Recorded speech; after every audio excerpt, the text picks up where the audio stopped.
नमस्कार, आप देख रहे हैं नेशनल 24 भारत में प्रदीप कुमार। केंद्रीय मंत्री चिराग पासवान पटना आते हुए हिलाल के मामले पर जो कि कानून से बड़ा कोई नहीं है, बोलते हुए कहा कि कानून से बड़ा कोई नहीं है और इस पर तंज कसते हुए कांग्रेस और आरजेडी को हाथों लेते हुए कहे कि ये लड़ाई है और इसके लेकर के नेशनल हेराल्ड को लेकर के कांग्रेस ने प्रदर्शन की है, कैसे देख रहे हैं? आप इस तरफ आ जाइए ना, आप उधर क्यों? ईडी ऑफिस पर कांग्रेस के कार्यकर्ता ने हंगामा किया। नीचे करो ना, नीचे करो। अरे भाई नीचे करो ना, हटा दीजिए तब तो नीचे होगा। आराम से हाथ हटा दीजिए तब तो नीचे कर ले भाई, थोड़ा नीचे कर लीजिए। कांग्रेस ने आज प्रदर्शन किया। देखिए, ये तमाम जांच का विषय है। अगर इसमें कोई दोषी है तो ज़रूर कार्रवाई होगी। कानून से ऊपर तो देश में कोई नहीं है ना। आप अगर किसी पार्टी के बड़े नेता हैं इसलिए आपके ऊपर कार्रवाई नहीं होगी, या आप किसी बड़े परिवार से आते हैं इसलिए आपके ऊपर कार्रवाई नहीं होनी चाहिए। और इस तरीके से जांच की प्रक्रिया को प्रभावित करने के प्रयास के साथ इस तरीके से प्रदर्शन आंदोलन करना मुझे नहीं लगता ये उचित है। जांच हो, अगर आप दोषी नहीं हैं तो आपको डरने की ज़रूरत नहीं है। बट हाँ, अगर आप दोषी हैं तो भले आप कोई भी हों, कितने भी बड़े परिवार से आप रिश्ता रखते हों या पार्टी में आप किस पद पर हों, कार्रवाई ज़रूर होगी, सज़ा ज़रूर मिलेगी। सर, कल तेजस्वी यादव जो है कांग्रेस के राष्ट्रीय अध्यक्ष कल इंडिया अलायंस की बैठक होनी है पटना में, हुई, लेकिन कल इंडिया सीटों को लेकर के नतीजे नहीं देखने को मिले, ना ही सीएम फेस को लेकर के नतीजे। कल बैठक भी होगी, कल भी बैठक होगी 17 कल इंडिया अलायंस की बैठक होनी है। हाँ तो ठीक है, करें बैठक भाई, क्योंकि इन लोगों के बीच में तो बहुत ही विवाद है। जिस तरीके से कांग्रेस, और हम बार बार इस बात को कह रहे हैं, एक वर्चस्व की लड़ाई गठबंधन के घटक दलों के बीच चल रही है। राजद जिस तरीके से अपने आप को एसर्ट करने का प्रयास कर रही है, अपने चेहरे को आगे करने का प्रयास कर रही है, उसी तरीके से कांग्रेस भी अब ना सीटों को लेकर कोई समझौता करने के मूड में दिख रही है और ना ही सीएम फेस में अपने आप को रेस से बाहर करना चाह रही है। ऐसे ऐसे नेताओं के साथ उन्होंने गठबंधन या उनको अपने साथ शामिल करने की सोच रखी है, जिससे राजद को लंबे समय से ऐतराज़ रहा है। जिस तरीके से पप्पू यादव जी भी इनके अधिवेशन गए, वहाँ पर बातचीत, तो ये तमाम चीज़ें दर्शा रहा है कि कहीं ना कहीं सब कुछ ठीक तो नहीं है। तथाकथित महागठबंधन या इंडिया अलायंस जो भी है, सब कुछ वहाँ पे ठीक नहीं है।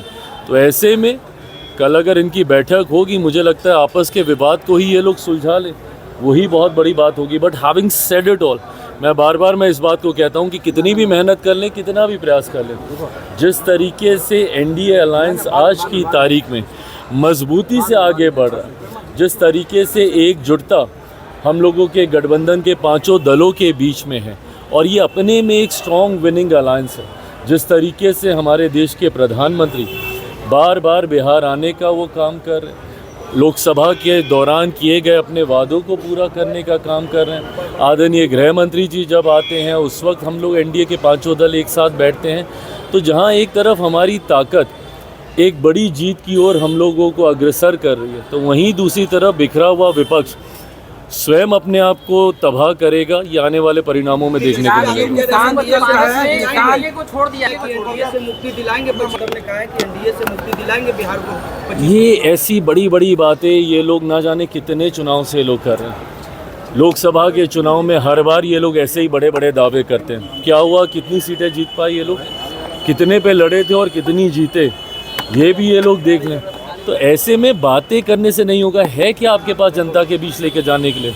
90 का वो दशक जहाँ पे अपराध और भ्रष्टाचार चरम सीमा पे था, क्या है आपकी बिहार को लेकर सोच, बताए ना। जिस दल के पास सोच नहीं, जिस गठबंधन के पास कोई विजन नहीं, बिहार को कैसे आप विकसित बनाएंगे? आप ही की वजह से बिहार आज बर्बादी की कगार पर आकर खड़ा हुआ है।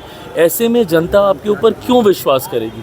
और जनता आपके ऊपर विश्वास नहीं करती, इसीलिए बार बार आपका गठबंधन राष्ट्रीय स्तर से लेके अलग अलग राज्यों में हार का उनको सामना करना पड़ता है। आप बता दीजिए महाराष्ट्र में किस तरीके से इन लोगों का गठबंधन हारा, हरियाणा में किस तरीके से, दिल्ली में जिस तरीके से इन लोगों की हार हुई। विपक्ष आज की तारीख में कम से कम जनता के बीच अपना विश्वास पूरी तरीके से खो चुका है। ये लोग अलग अलग विषयों को लेकर मुद्दा बनाते हैं, वक्त को लेकर दुनिया भर का ये लोग आंदोलन करने का काम करते हैं। जब ये विषय आता है, क्यों नहीं इनके कोई बड़ा नेता जाके सदन में बोलता है। जब ये वक्त की जब बात चल रही थी, राहुल गांधी जी, प्रियंका गांधी जी, इन लोगों ने तो बोलना तक ज़रूरी नहीं समझा। जितने विपक्ष के बड़े नेता हैं, ऐसे समय में वो लोग खामोश हो जाते हैं। और तो और एलओपी होने के बावजूद राहुल जी मौजूद भी नहीं थे मोस्ट ऑफ द टाइम जब वहाँ पे डिस्कशन हो रहा था। तो ऐसे में आपके पास कोई विषय नहीं है, आप लोगों के पास कोई नीति नहीं है, कोई विजन नहीं है, तो जनता क्यों आपके ऊपर विश्वास करेगी। तो सिर्फ कहने से कि एनडीए की समाप्ति हम लोग करेंगे, नहीं होने वाला। एनडीए पूरी मजबूती से बिहार विधानसभा चुनाव परिणामों के बाद एक ऐतिहासिक जीत के साथ हम लोग सरकार बनाएंगे। छोड़ने का ऐलान किया है। हाँ, ने आपके एनडीए को छोड़ दिया है। तो थे ही कब की छोड़ेंगे, बड़ा भारी।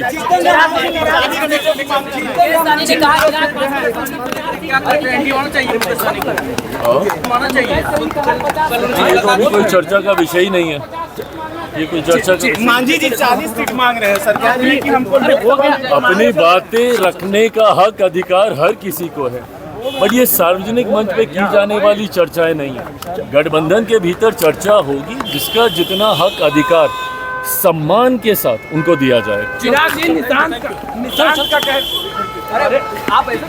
चिराग जी निशांत का कहना है कि अमित शाह अंकल बोले हैं और प्रहलाद चौधरी बोले हैं कि नीतीश कुमार ही मुख्यमंत्री होंगे। हाँ, तो इसमें किसको डाउट है भाई। हम लोग तो कह ही रहे हैं कि गठबंधन का हिस्सा, गठबंधन का चेहरा उन्हीं के नेतृत्व में चुनाव लड़ा जाएगा और एक बार फिर से मौजूदा मुख्यमंत्री 2025 बिहार विधानसभा चुनाव परिणामों के बाद फिर से मुख्यमंत्री पद की शपथ लेंगे। इसमें किसको डाउट है।